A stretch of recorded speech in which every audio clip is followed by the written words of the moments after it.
Hello, my name's Jonathan Manning and welcome to Chester Fairoaks Caravan and Motorhome Club site in Cheshire. Today's ride couldn't be simpler or easier.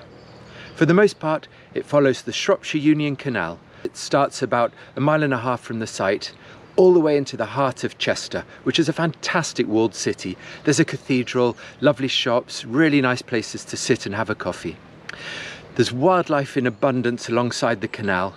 It's flat, level, no hills to worry about, and really, really pretty. So with that said, I reckon it's time to buckle up and go. Enjoy your ride.